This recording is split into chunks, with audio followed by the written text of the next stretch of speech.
시간이 되었으므로 우리 6월 마지막 주 일부 예배를 하나님 앞에 신령과 진정으로 드리도록 하겠습니다.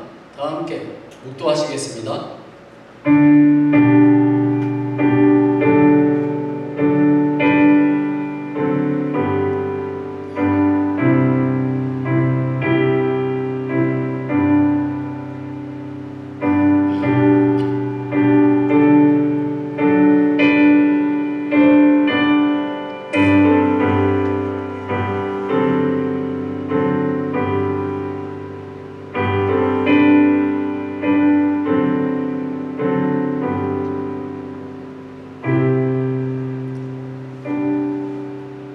여호와께서는 그 모든 행위에 의로우시며 그 모든 일에 은혜로우시도다. 여호와께서는 자기에게 간구하는 모든 자, 곧 진실하게 간구하는 모든 자에게 가까이 하시는도다. 아멘. 이 시간 주일 아침에 전능하신 하나님을 예배하게 하시니 감사를 드립니다. 지난 한 주간 함께 하셨던 주님의 크신 사랑을 기억하며 감사하는 마음으로 나와사오니 우리의 예배를 기쁘게 받아 주시옵소서. 삶의 모든 순간순간마다 인도하시고 지켜주신 주님을 경배하며 찬양합니다. 우리의 감사를 받아주시고 더 큰 감사의 삶을 살아갈 수 있도록 주님의 능력의 손으로 우리를 인도하여 주시옵소서. 찬양받기에 합당하신 하나님, 우리의 몸과 마음과 영혼이 오직 주님만을 찬양하며 경배합니다.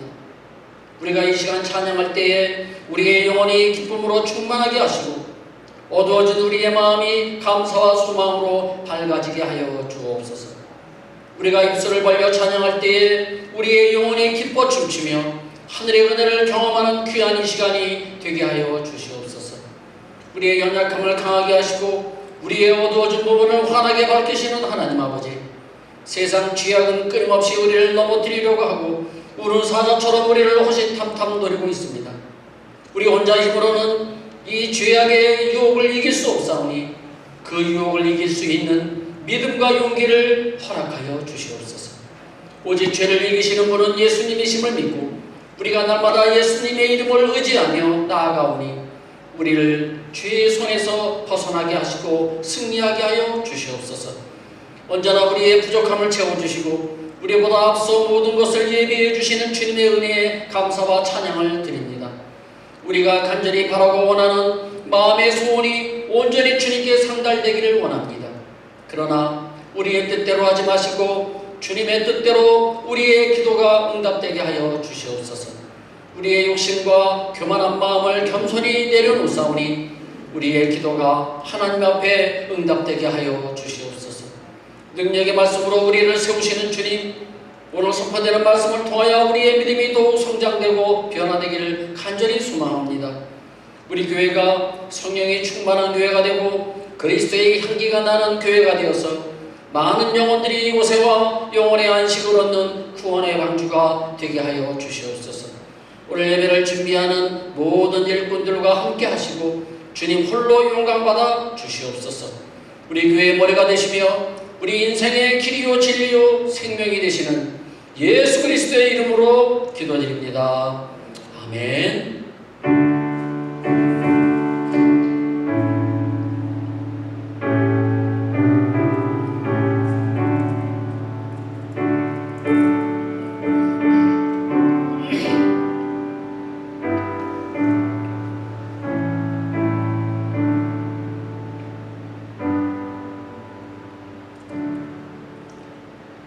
우리 다 함께 일어나셔서 찬송가 3장을 부르시도록 하겠습니다. 성부, 성자와 성령.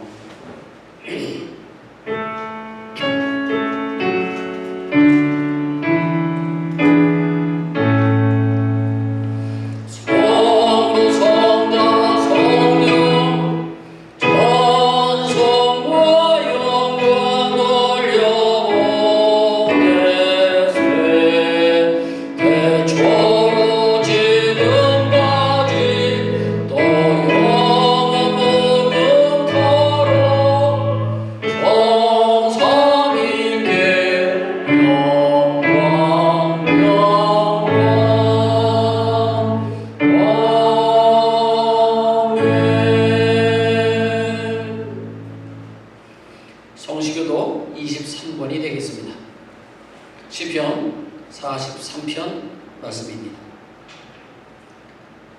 교독하도록 하겠습니다. 하나님이여 나를 판단하시되 경건하지 아니한 나라에 대하여 내 송사를 변호하시며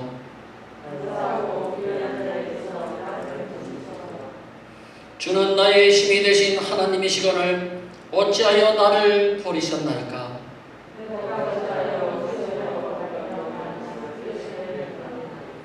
주의 빛과 주의 진리를 보내시어 나를 인도하시고 그런즉 내가 하나님의 제단에 나아가 나의 큰 기쁨의 하나님께 이르리이다.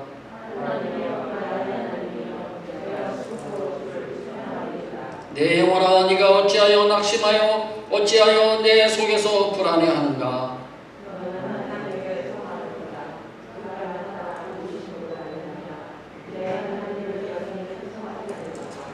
아멘. 이 시간 우리 하나님 앞에 고백의 기도를 드리도록 하겠습니다. 지난 한 주간 동안에 우리의 삶을 한번 뒤돌아보시기 바랍니다. 주님의 말씀대로 사셨습니까? 삶 가운데서 하나님을 의식하면서 사셨습니까? 아니면 눈에 보이는 세상의 것을 따라서 살지는 않으셨습니까? 우리가 우리의 모든 죄를 이 시간 하나님 앞에 고백하시기 바랍니다. 내가 마음으로, 내가 생각으로, 내가 육신으로, 내가 입술로 지었던 죄들이 있습니다. 이 시간 사랑이 많으신 하나님 앞에 우리의 모든 죄를 고백하시면 하나님께서 우리의 모든 죄를 용서해 주실 것입니다. 이 시간 우리 다 함께 하나님 앞에 기도하시겠습니다. 하나님 아버지, 이 모습에도 주님께 나왔습니다. 하나님 나의 모든 죄를 용서해 주시옵소서. 그리고 주약한 이 모습을 주님의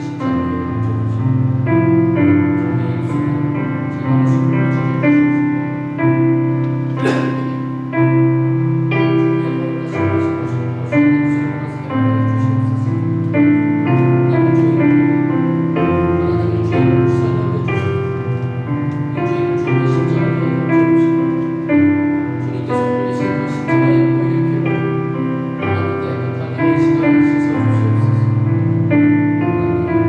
주님의 입술로 제가 모습을 찢어주시옵소서.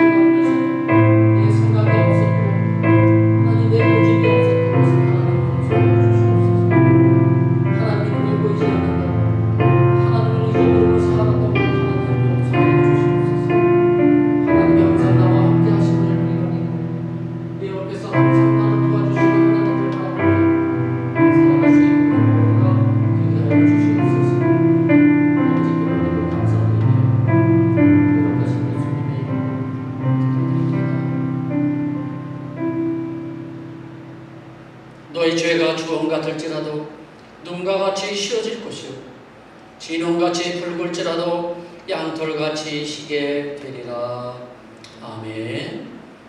전능하사 천지를 만드신 하나님 아버지를 내가 믿사오며 그 외아들 우리 주 예수 그리스도를 믿사오니 이는 성령으로 잉태하사 동명녀 마리아에게 나시고 본디오 빌라도에게 고난을 받으사 십자가에 못 박혀 죽으시고 장사한 지 사흘 만에 죽은 자 가운데서 다시 살아나시며 하늘에 오르사 전능하신 하나님 우편 앉아 계시다가 저리로서 산 자와 죽은 자를 심판하러 오시리라. 성령을 믿사오며 거룩한 공예와 성도와 서로 교통하는 것과 죄를 사하여 주시는 것과 몸이 다시 사는 것과 영원히 사는 것을 믿사옵나이다. 아멘. 찬송가 268장 한 장 부르시도록 하겠습니다. 찬송가 268장입니다. 죄에서 자유를 얻게 하면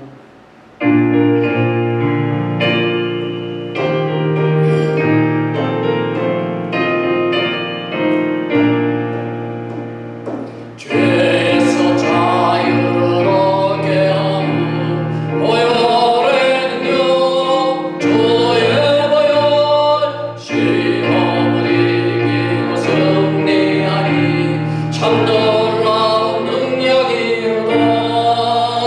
주여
19장 1절부터 10절까지 말씀이 되겠습니다. 제가 여러분들에게 봉독해 드리겠습니다. 여호와께서 모세와 아론에게 말씀하여 이르시되 여호와께서 명령하시는 법의 율례를 이제 이르노니 이스라엘 자손에게 일러서 온전하여 흠이 없고 아직 멍에 매지 아니한 붉은 암송아지를 내게로 끌어오게 하고 너는 그것을 제사장 엘르아살에게 줄 것이요 그는 그것을 진영 밖으로 끌어내어서 자기 목전에서 잡게 할 것이며 제사장 엘르아살은 손가락에 그 피를 찍고 그 피를 회막 앞을 향하여 7번 뿌리고 그 암소를 자기 목전에서 불사르게 하되 그 가죽과 고기와 피와 똥을 불사르게 하고 동시에 제사장은 백향목과 우슬초와 홍색실을 가져다가 암송아지를 사르는 불 가운데에 던질 것이며 제사장은 자기의 옷을 빨고 물로 몸을 씻은 후에 진영에 들어갈 것이라. 그는 저녁까지 부정하리라. 송아지를 불사른 자도 자기의 옷을 물로 빨고 물로 그 몸을 씻을 것이라. 그도 저녁까지 부정하리라. 이에 정결한 자가 암송아지의 죄를 거두어 진영 밖 정한 곳에 둘지니 이것은 이스라엘 자손 회중을 위하여 간직하였다가 부정을 씻는 물을 위해 간직할지니 그것은 속죄제니라. 암송아지의 죄를 거둔 자도 자기의 옷을 빨 것이며 저녁까지 부정하리라. 이는 이스라엘 자손과 그 중에 거류하는 외인에게 영원한 율례니라. 아멘. 자리에 앉아주시기 바랍니다. 오늘 말씀의 제목은요, 붉은 암송아지의 의미라고 하는 말씀의 제목입니다. 사실 이 민수기 19장 설교는요 자주 하지 않습니다. 특별하게 이 붉은 암송아지에 관한 내용만 나와 있어서 그렇게 목사님들이 즐겨 설교하지 않는 내용인데요. 우리가 민수기를 이제 1장서부터 쭉 보면서 이제 19장까지 왔는데요. 이 붉은 암송아지가 의미하는 것은 아주 중요한 것입니다. 그냥 넘겨야 될 것이 사실은 아니죠. 그래서 오늘은요, 그 이스라엘 때 붉은 암송아지의 그 제사를 어떻게 드렸는지 그 의미를 우리가 한번 살펴보도록 하겠습니다. 오늘 보실 이 민수기 19장에는요, 붉은 암송아지를 태운 죄를 물에 타서 부정을 씻는 속죄제로 사용하는 내용이 기록되어 있어요. 이 붉은 암송아지 제에 관한 내용은요, 우리 신앙생활에 있어서 매우 중요한 내용입니다. 결론부터 말씀드리면 그것은 예수 그리스도를 믿고 구원받은 성도가 매일매일의 죄를 어떻게 처리할 것인가에 대한 그런 내용입니다. 우리의 구원에는요, 두 가지 측면이 있어요. 첫 번째는요, 예수 그리스도를 믿고 구원받는 순간 우리는 죄의 책임으로부터 영원히 벗어나게 되는 것입니다. 다시 말하면 결코 지옥에 떨어지지 않는 존재가 된다는 것이죠. 예수 그리스도를 믿는 순간에 말이죠. 이것을 칭의의 구원이라 이렇게 말합니다. 어떤 목사님은요, 이것을 기본 구원이라 이렇게 부르기도 합니다. 다시 말해서 예수님을 구세주로 믿게 되면 기본 구원은 받게 된 것이죠. 그래서 우리가 예수님을 구원자로 믿고 세례를 받으면 일단 천국 가는 기본 구원은 받게 된 것입니다. 그런데 문제는요, 우리의 구원은요, 이 기본 구원으로 끝나서는 안 된다는 거죠. 비록 하나님께서 우리를 의롭다고 인정해 주셨지만 우리의 삶은 늘 죄의 영향력 아래에 있기 때문에 수시로 죄로 인해서 쓰러지기도 하고 넘어지기도 합니다. 그래서 죄의 영향력으로부터 벗어나는 성화의 과정을 거쳐야 한다는 것이죠. 그래서 이 성화의 과정을 건설구원이라고도 부르기도 합니다. 이 건설구원은요, 천국과 지옥을 결정하는 것이 아니라 천국 가서 하나님으로부터 받을 상급의 질을 결정하는 거예요. 따라서 우리가 성화의 과정을 통하여 매일 짓는 죄의 문제를 제대로 처리하지 않으면 후에 하나님 앞에 가서 작은 상급을 받게 될 것입니다. 그러므로 우리는 매일매일 짓는 자범죄를 제대로 처리하셔야 합니다. 이것을 제대로 처리하지 않으면 영적으로 큰 손실을 보게 되죠. 생각으로 짓는 죄, 내가 마음으로 짓는 죄, 내가 입술로 짓는 죄, 내가 육신으로 짓는 죄들이 우리가 매일매일 그런 죄 가운데 우리가 살고 있지 않습니까? 이것을 제대로 처리하지 않으면 우리는 영적으로 큰 손실을 보게 되는 거죠. 다윗과 베드로의 예를 한번 들어보겠습니다. 다윗과 베드로는요, 하나님의 백성으로 천국에 간 사람들이지만 그들의 삶 가운데 죄가 없었던 것은 아닙니다. 그들도 인간이기에 죄를 지었어요. 그러나 이 다윗과 베드로는요, 그 죄를 그대로 두지 않고 바로바로 처리했다는 것이죠. 그게 중요한 것입니다. 그래서 하나님께서 그들을 크게 사용하셨고요, 아마 천국 가서도 아마 큰 상급을 받았을 것입니다. 우리가 잘 아시는 것처럼 다윗은요, 어떠한 죄를 지었습니까? 밧세바와 간음을 하고 그의 남편 우리아를 전쟁터에 최전방으로 보내가지고 간접살인을 했습니다. 그의 남편을 죽였어요. 후에 자신의 죄를 깨달은 이 다윗은요, 시편 32편 4절에서 이 다윗은 이렇게 고백을 했어요. 주의 손이 주야로 나를 누르시오니 내 진액이 빠져서 여름 가문에 마름같이 되었나이다.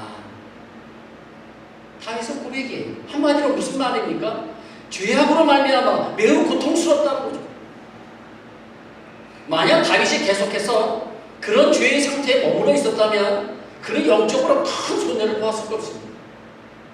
그러나 다윗은요, 그렇지 않았습니다. 나단 선지자의 책망을 듣고요, 다윗은 바로 그 자리에서 회개했어요. 그것이 시편 51편 7절 말씀이에요. 우슬초로 나를 청결하게 하소서. 내가 정하리이다. 나의 죄를 씻어주소서. 내가 눈보다 희리다. 하나님 앞에 바로 회개를 했던 것입니다. 하나님께 정결하게 해달라고 강구해였기에 그는 죄 씻음을 받고 이스라엘의 두 번째 왕으로서 또 하나님의 종으로서 큰 업적을 남기게 된 것입니다. 이제 사도 베드로를 볼까요? 베드로는 죄를 안 지었나요? 베드로도요, 예수님을 3번씩이나 부인하고요, 예수님을 저주까지 한 큰 죄를 저질렀습니다. 그러나 베드로는요, 그 상태에 머물러 있지 않고 영문 밖에 나가서 크게 통곡하며 하나님께 회개했어요. 후에 부활하신 예수님께서 다시 이 베드로를 찾아오셨을 때 그는 예수님을 뵐 면목은 없었지만 예수님께서 질문에 네가 나를 사랑하느냐라고 3번 질문에 그는 고백을 합니다. 뭐라고 고백합니까? 예, 내가 주님을 사랑하는 줄 아시지 않습니까? 그것도 3번씩이나 말이죠. 네가 나를 사랑하느냐? 예, 내가 주님을 사랑하는 줄 주님 아시지 않습니까? 이런 주님의 3번의 질문에 베드로는 진정으로 예수님을 사랑한다고 고백했습니다. 그 결과 예수님과의 관계가 회복이 되었고요, 이방인의 사도로서 선교의 큰 열매를 맺게 된 것입니다. 이처럼 비록 우리가 구원받은 하나님의 자녀라 할지라도요, 매일매일 죄로 오염된 것을 처리하지 않으면 우리는 때때로 영적인 침체와 인생의 고난에 빠질 수가 있는 것입니다. 오늘 본문에 이 붉은 암송아지의 제1교훈은요, 한마디로 말해서 매일매일 죄로 오염된 것을 씻으라는 것입니다. 그것이 오늘 말씀의 교훈입니다. 광야 생활 40년 동안에요, 이 이스라엘 백성들은 오염되기 쉬운 환경에 항상 노출되어 있었어요. 가데스 바네아야의 그 불신앙으로 인하여서 40년 동안 광야에 머물면서 무려 60만 명이 죽었습니다.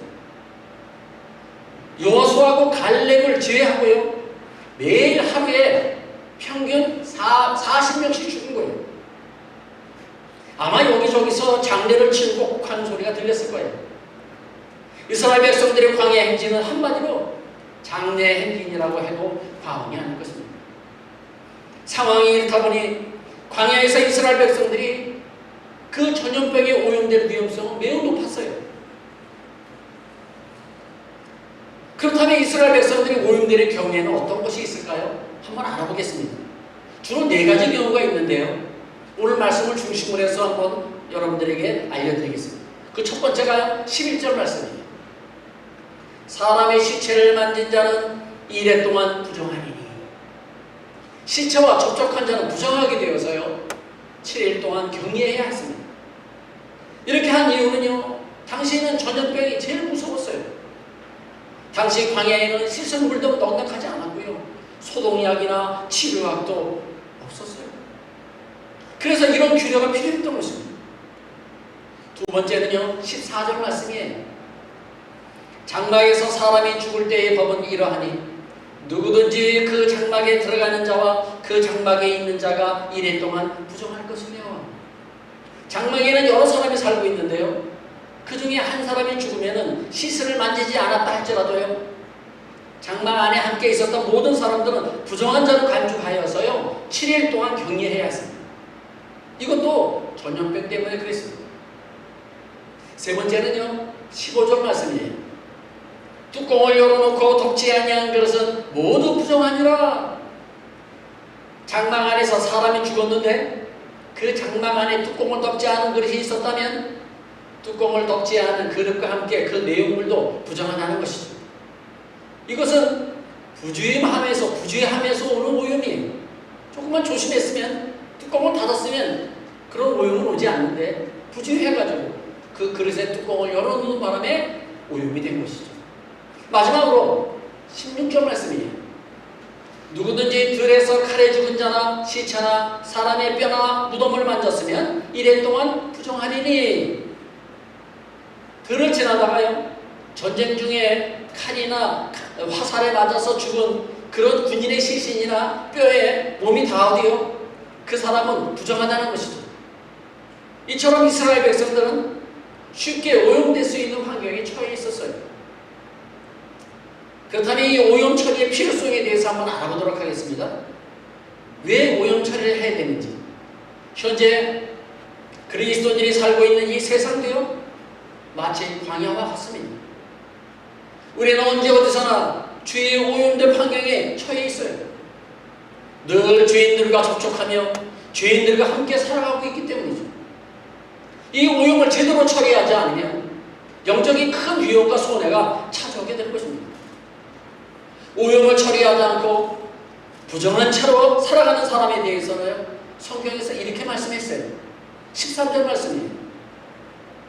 누구든지 죽은 사람의 시체를 만지고 자신을 정결하게 하지 아니하는 자는 여호와의 성막을 더럽힙니다. 그가 이스라엘에서 끊어질 것이요 정결하게 하는 물을 그에게 뿌리지 아니하므로 깨끗하게 되지 못하고 그 부정함이 그대로 있음이니라. 아멘.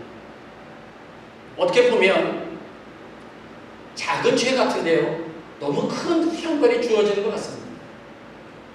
사람 시체를 만졌다고, 여기 보시면요 끊어진다라고 하는 것은 죽는다는 뜻이에요. 사람의 시체를 좀 만졌다고 죽는다고 하는 것까지는 조금 심한 것 같다는 생각이 듭니다.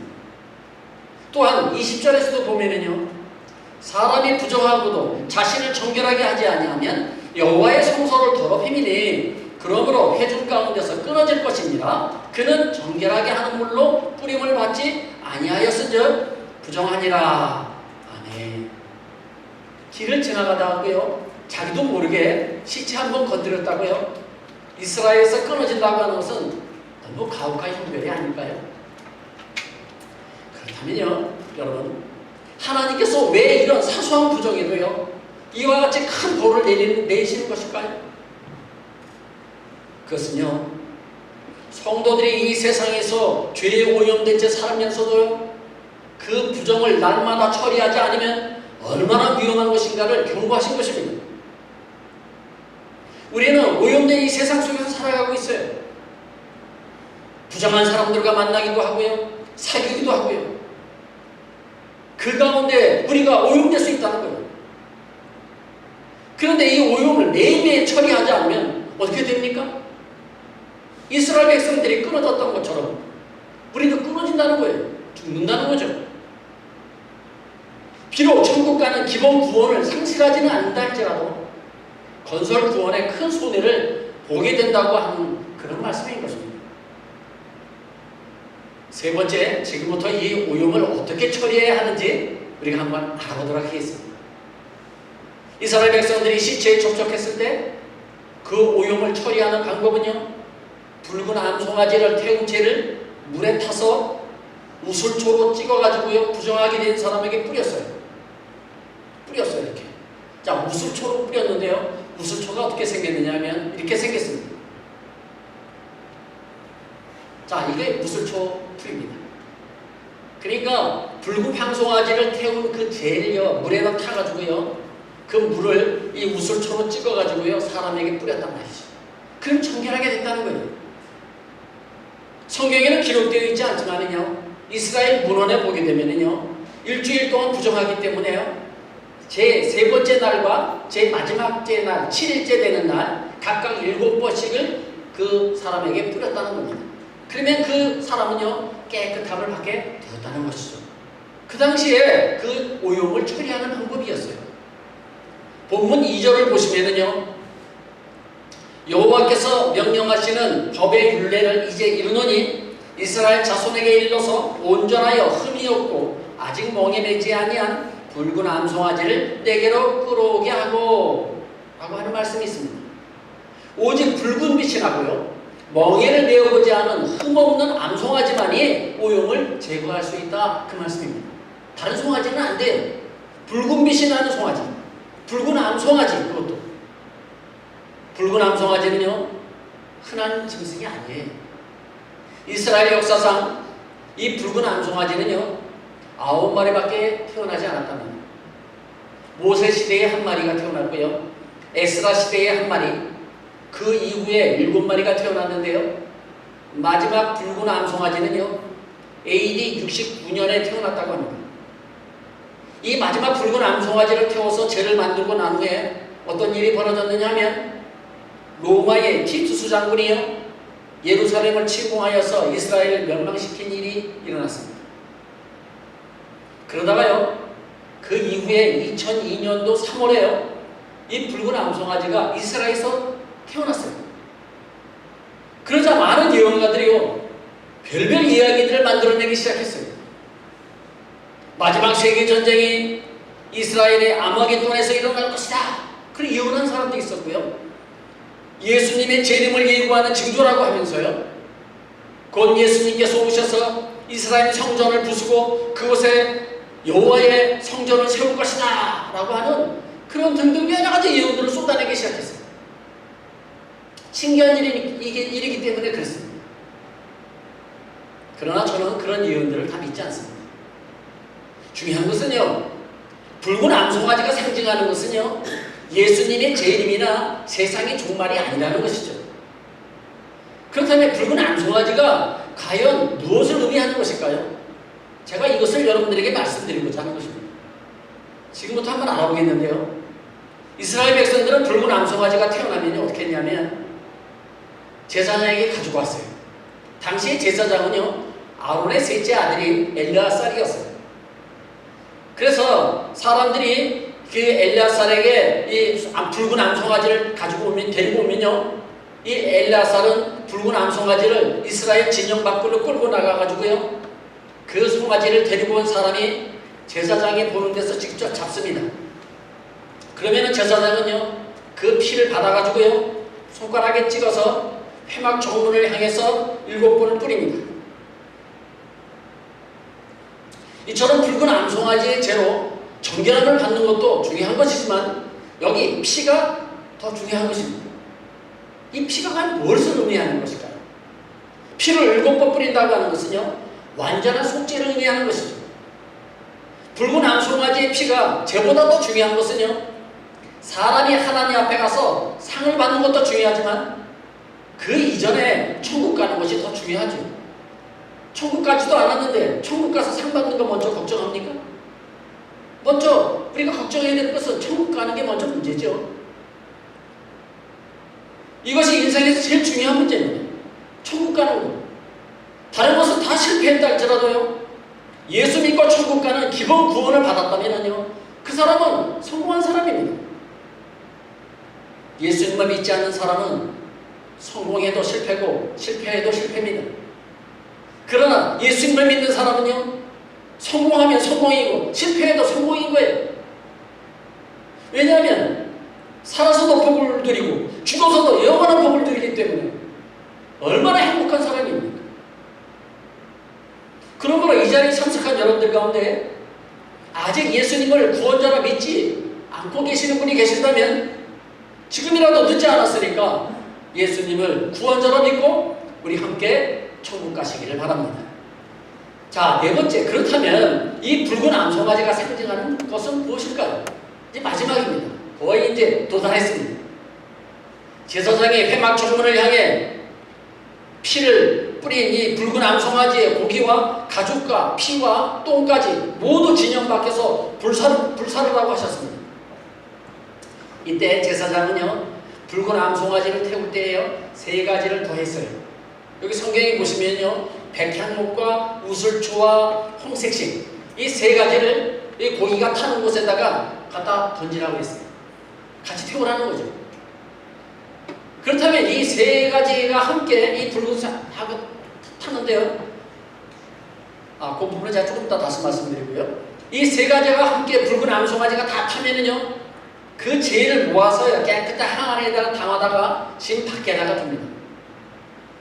이제부터 이스라엘 백성들이 부정하게 되면은요, 흐르는 물을 받아다가요, 그 재를 그 물에 타서 우슬초를 가지고 찍어가지고요, 제3일과 제7일 날 이틀 동안 7번씩 뿌리면은 그 사람의 죄가 다 깨끗함을 받게 됩니다. 그렇다면 여기 이 붉은 암송아지가 신약에 와서 누구를 상징하는 거라 거냐는 것이죠. 이것이 오늘의 주제의 말씀입니다.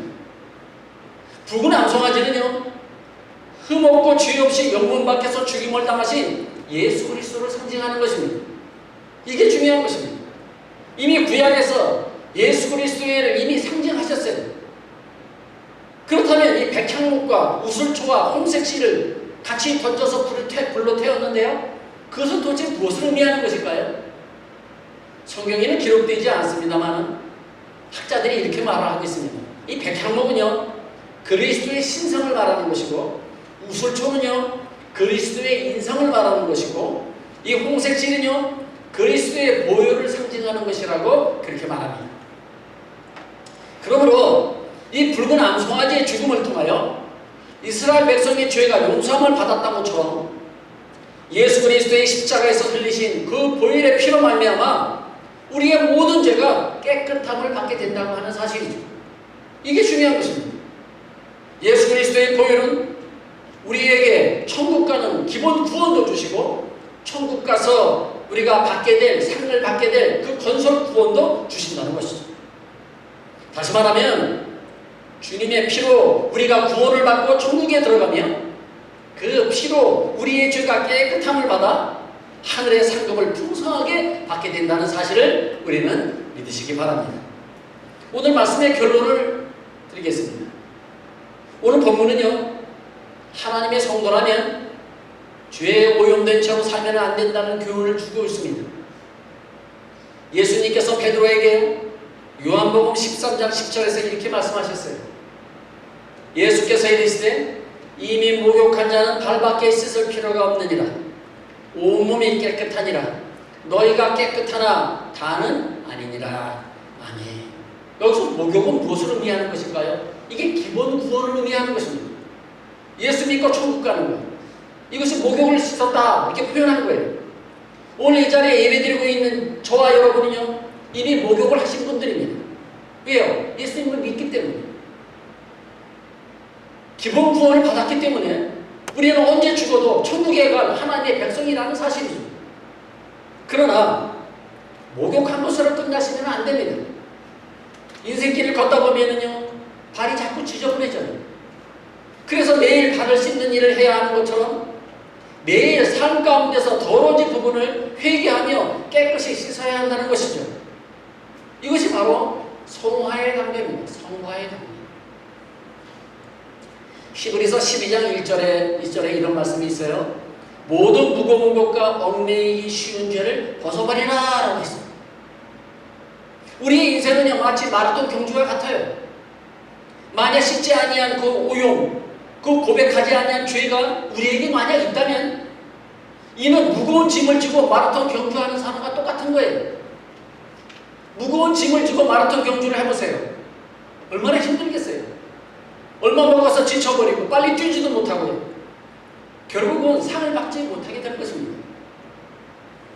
그러므로 우리는 매일매일 오염된 죄를 우리가 씻고 우리가 살아야 한다는 것이죠. 무엇으로 씻어야 됩니까? 예수 그리스도의 보혈의 피로 우리가 씻어야 한다는 거예요. 그것이 바로 이 붉은 암송아지의 피가 우리에게 주는 교훈인 것입니다. 우리가 오염된 죄를 씻는 방법은요, 복잡하지 않아요. 구약시대에는요, 붉은 암송아지 죄를 물에 타서 뿌렸지만은 지금은 붉은 암송아지 죄가 필요 없어요. 요한일서 1장 9절 말씀을 보시기 바랍니다. 만일 우리가 우리 죄를 자백하면 그는 미쁘시고 의로우사 우리 죄를 사하시며 우리를 모든 불의에서 깨끗하게 하실 것이요. 아멘.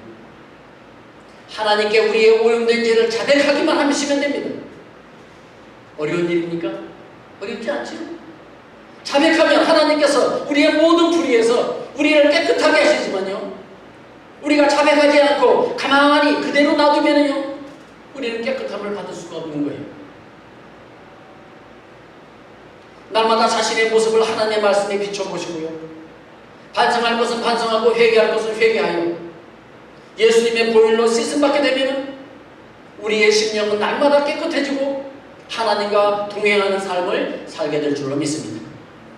사랑하는 성도 여러분, 오늘 민수기 19장 말씀을 통해 비록 예수 믿고 구원받은 성도들이지만 날마다 세상 죄악에 노출되어 있다는 사실을 우리가 인식하시고 날마다 예수님의 보혈을 의지하여 회개하시고 죄 쓰심을 받아 심령이 깨끗한 모습으로 주님과 동행하시는 우리 모든 성도님들 되시기를 주님의 이름으로 축복합니다. 이 시간 우리 함께 기도하기를 원합니다. 오늘 우리가 매일매일 오염된 죄를 씻어야 한다는 것을 오늘 이 시간 배웠습니다. 우리는 비록 예수를 믿고 구원을 받았지만, 기본 구원은 이루었지만, 그러나 우리가 매일매일 이 오염된 세상 속에서 우리가 오염되고 있다는 거예요. 그래서 지금 이 시간 여러분들 생각나는 것이 있으면, 생각나는 죄가 있으면 이 시간 예수님의 이름으로 자백하시기 바랍니다. 우리 하나님은 미쁘시고 의로우사 우리의 모든 죄를 용서해 주실 것입니다. 여러분들 혹시 내 마음속에 있는 것, 내 생각에 있는 것, 내가 최근에 지었던 죄가 있다면, 생각나는 게 있다면 하나님이 생각을 주시면 이 시간 우리 하나님 앞에 우리의 죄를 고백하시기 바랍니다. 이 시간 주여 한번 부르고 이 시간 우리 함께 기도하시겠습니다. 주여! 아버지 하나님, 우리 모르는 이 모든 죄를 이 시간 고백합니다. 내가 마음으로 생각으로, 내가 입술로, 내가 육신으로 지었던 많은 죄들이 있습니다. 하나님 용서하여 주시옵소서. 이쁘시고 의로우신 그 예수님의 이름에서 예수님의 보혈의 피로 나를 섞어달라고 정결하게 우리를 씻어주시옵소서. 아버지 하나님, 우리가 생각지도 못하고 우리가 죄를 짓는 경우가 많습니다. 아버지 하나님, 우리의 모든 더러운 죄를 이 시간 회개하오니 아버지 하나님, 우리가 거짓말이 이루어져서 하나님 앞에 가서 큰 상급을 받는 우리 모두가 되기를 간절히 소원합니다. 하나님 도와주시옵소서. 아버지 축복하는 그날까지 그의 발걸음을 인도하여 주시고 우리가 죄악 가운데 머물지 않게 하여 주시고 항상 미쁘시고 의로우신 예수님과 함께 동행하며 살아가시는 우리 모두가 되게 하여 주시옵소서. 아버지께 모든 것 감사드리며 아버지께 모든 걸 맡기며 이 시간 예수님의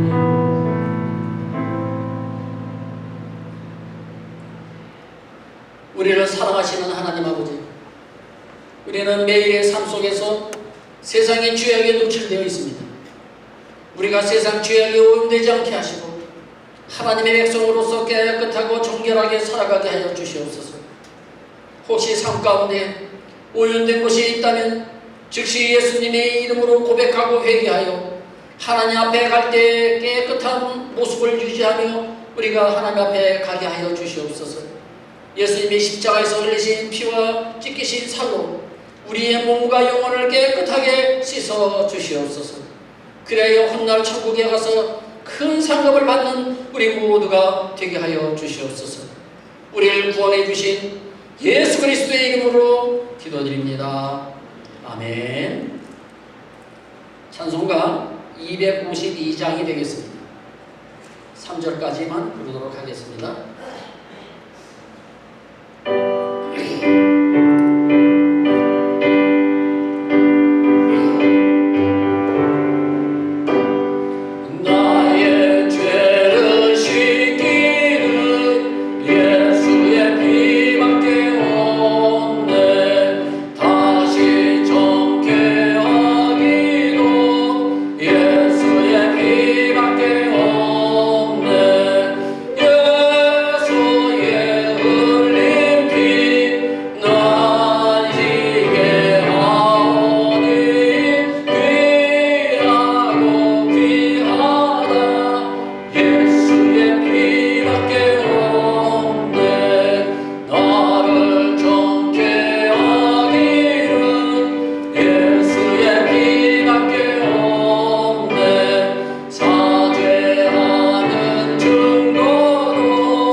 여러분들이 하나님의 드린 예물을 위해서 예가 축복하며 기도하겠습니다.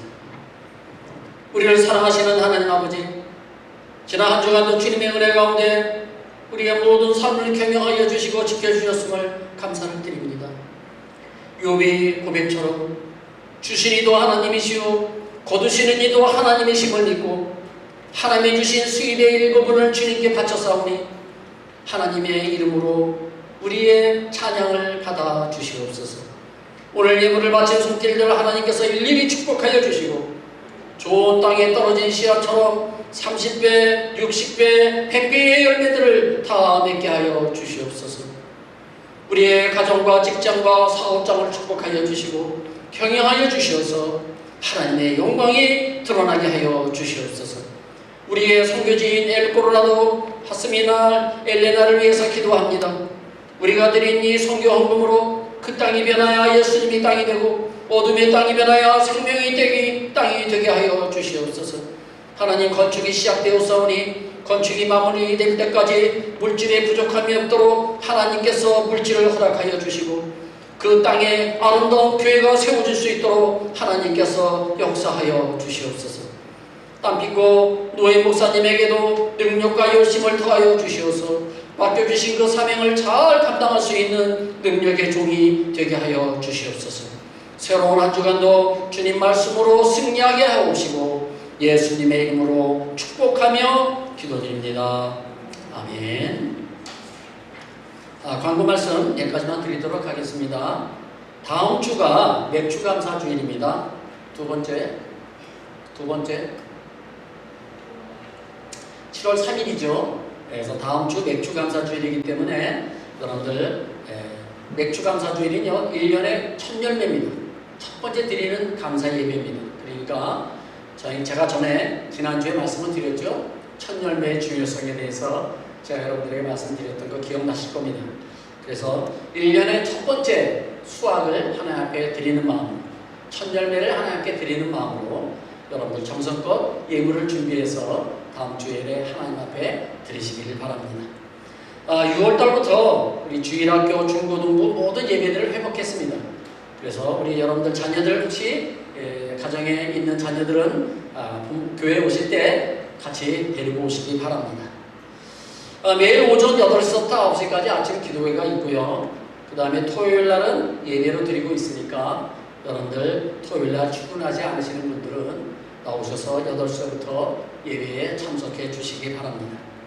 다음 주 대표 기도는요, 진정현 집사님, 그 다음 주는요, 강일구 집사님이 수고해 주시겠고요. 7월 한 달 동안 안내는요, 우리 주일권 집사님, 우리 박찬하 집사님이 한 달 동안 2부 예배에 수고해 주시겠습니다. 우리 다 함께 일어나셔서 우리 찬송가 찬양 하나 부르고 축도함으로 모든 예배를 마치도록 하겠습니다. 괴로울 때 주님의 얼굴 보라.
지금은 우리 구주 예수 그리스도의 크신 은혜와 하나님의 그와 만극하신 사랑하심과 성령님의 교통교감 충만하신 은혜가 오늘 말씀을 듣고 오직 예수 그리스도의 피로 깨끗함을 받기를 원하며 떠나는 우리 모든 성도님들 머리 위에, 그들의 가정과 직장과 사업장 위에, 그리고 우리 소망장로교회 위에, 그리고 우리의 조국 대한민국과 우리가 살고 있는 이 멕시코 땅 위에 지금부터 영원토록 함께 계실지어다. 아멘.